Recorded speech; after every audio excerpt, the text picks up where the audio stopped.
Hello guys, it's Friday and as promised again, I'll tackle a topic na very personal, no? Why I love science. So, kwento ko lang ng mabilis. So, nung high school ako, I think it's on our first week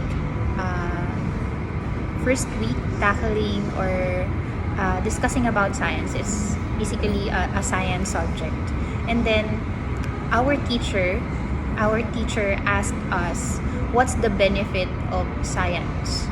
So since may textbook, so one of the answers dun sa textbook is, naalala ko kasi ako yung sumagot nun, so tumasa ako ng kamay, so verbatim, science makes our lives easy.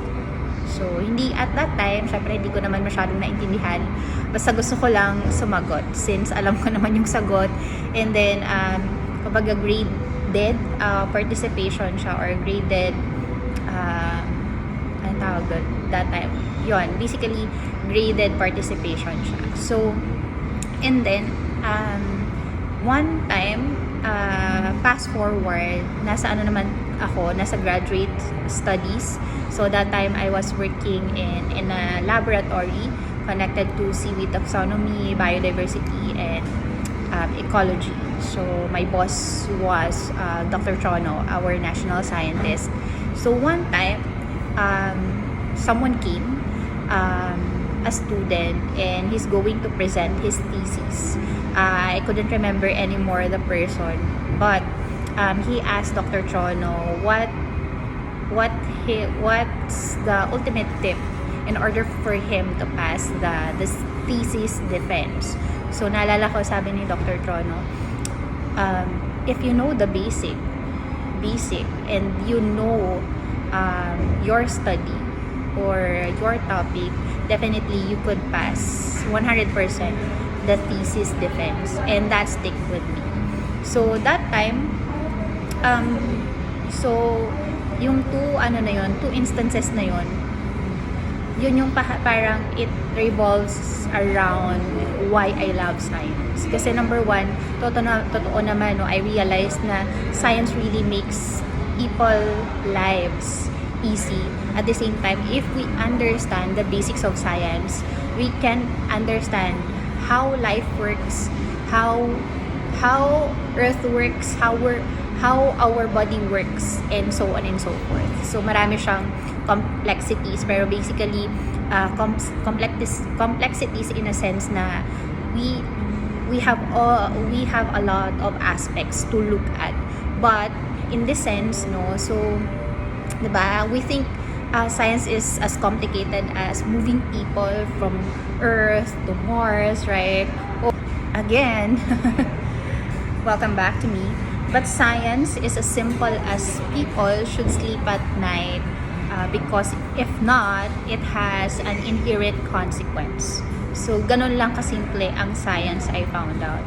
And let me share with you another story, about our study when I was in the UP Diliman, the Marine Science Institute, as a researcher. So, we have this project and we focused on studying the growth rate of varieties of seaweeds, and it has a big impact, in the industries of pharmaceutical, food and beverages, kasi lahat ng kinakain natin nowadays, it has content of seaweeds, right? So anyhow, anyway, that is a different story naman. So going back, so seaweed is plant-like. It's not completely a plant, but it produces its own food via photosynthesis. So now, etong mga seaweed na to, since tinitingnan namin yung growth rate nila, syempre ang growth rate is highly depends on the nutrients available, the sunlight, and the carbon dioxide. So tinignan namin yung growth rate based dun sa mga varieties. So iba't ibang mga strains. It means may mga varieties na iba yung pigments, tapos may iba ding pigments. So nakita namin na may advantage if chlorophyll yung main pigment niya. Tapos may disadvantages if hindi chlorophyll yung main pigment mo. Kasi bakit? So now, 'di ba, parang nilagay namin yung seaweed sa medyo malalim and medyo mababaw. So kasi so based on the study, pag mataas yung pigment mo na chlorophyll, and that means at nilagay ka sa mababaw at sa malalim, walang masyadong, kumbaga same lang yung growth rate mo. So pero maximum yon kasi kumbaga na-absorb ng chlorophyll A yung sunlight kahit na malalim siya.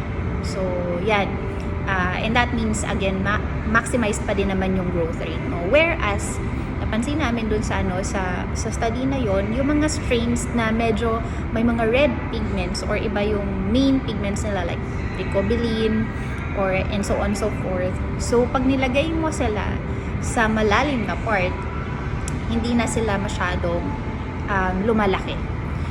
Napapansin namin na medyo nagda-darken yung mga nila, yung thallus nila. Kasi for example, reddish siya, tapos deep red na yung color niya. And yun nga, medyo hindi na siya masyadong lumalaki. So, pag nilagay mo naman siya sa sobrang babaw at sa sobrang init, hindi rin naman siya lalaki. And ang mapapansin mo sa color niya is nagiging lighten naman. So, from red, nagiging light red or nagiging orange na siya. So, that is why you can manipulate. Understanding these things, you can manipulate actually where to put your seaweed in order for you to get the maximized or the optimized growth rate, right? So, in the same way, diba, sa atin mga tao, definitely if we understand how our body works. So for example, we need food, number one. We need oxygen in order for us to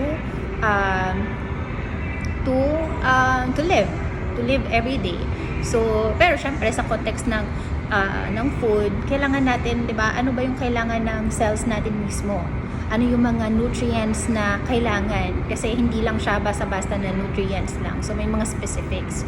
And that means if hindi natin nami-meet yon, may mga certain consequences din. Just like any other living organisms. Diba? Pag hindi nami-meet yung mga requirements nila everyday, nagde-deteriorate or di kaya meron sila mga sakit na lumalabas. So for example, sa seaweed, no? Pag stress yung mga seaweed mo. So for example, medyo yung temperature sobrang taas. So ang tendency niya, since mataas yung temperature, nag-i-emit siya ng mga substances, mga malalagkit na substances, and that is why very attractive siya for bacteria to come and feed on that substance. And that means affected din siya kasi nakakain din yung balat niya, kumbaga. And that means in the long run, pag sustained yung stress level, mapuputol yung specific area na yon. And that means, syempre, pag naputol yung specific area na yon, hindi yung growth rate niya is bababa din. Kasi hindi na, kumbaga, yung specific surface area na yon is damaged na siya. Okay? So, ano pa ba? Yon. So, going back, pag na-stress siya, prone siya sa mga sickness. And eventually, if hindi makarecover, syempre mamamatay na siya. So, at the same time, we have this, hindi ko na i-mention yung isa, epiphytism actually yon, pero hindi naman siya nakakamatay. Hindi. Actually, nakakamatay din siya. It's like parasites na dumidikit siya, or di ba yung skin natin, nagkakaroon siya ng mga holes kasi tumitira na dun yung mga epiphytes, yung mga microphytic plant-like na mga seaweed din, okay? Kasi minamaximize sila yung mga nutrients. So for example, napapansin namin pag ang epiphytes, marami siya if maraming mataas yung nutrient level sa surface, okay, sa surface ng water. So pag marami, of course, yung mga gusto natin maging opportunistic, and that, yung mga seaweed, diba? Gusto nila ng maraming nutrients, kaya doon sila pumupunta. Okay? And that is why, kumbaga, since gusto nilang tumira doon or ma-maximize, ma-absorb lahat ng nutrients na yun, doon sila tumitira sa taas or sa mga balat na mga seaweed na nasa area na yon. Okay? And that means ay in effect, no, namamatay yung mga seaweed just because since marami na silang parang nakatakip sa kanila, hindi na sila makaka-absorb ng sunlight kasi natakpan na sila. And that means affected din yung growth nila. Kasi again, the requirement is the sunlight naman. So, yun. And hopefully, no, kumaga marami siyang, for me, science, hindi lang siya as simple as that, diba? It can really help us understand ourselves, no, kung ano ba yung mga needs natin. Kasi if we understand that thing, it will help us to really supply our needs, personal needs sa atin. And also other aspects of our society. So for example, sa Earth, diba? Bakit ba ang daming policies on preventing people to loiter or to throw garbage anywhere? Kasi may mga consequences dun. And at this, siguro, going back to our body, if our requirement is different or varieties of nutrients, diba?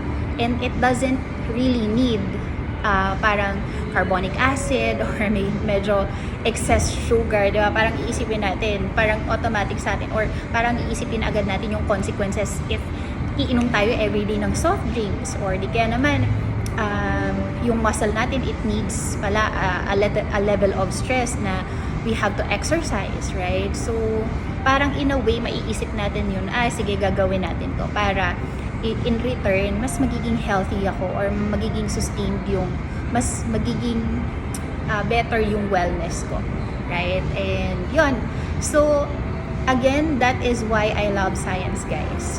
So parang it's parang practical thing to know and understand our body, how life works, how cells work, how our system works, how ecology works, how earth works, right? So in many different levels. So that is why I love science, kasi na-apply ko talaga siya. So again, if you want to connect with me and learn more about science and business, just subscribe to my YouTube channel. And again, thank you for all your support to this channel. And if you have questions, let me know.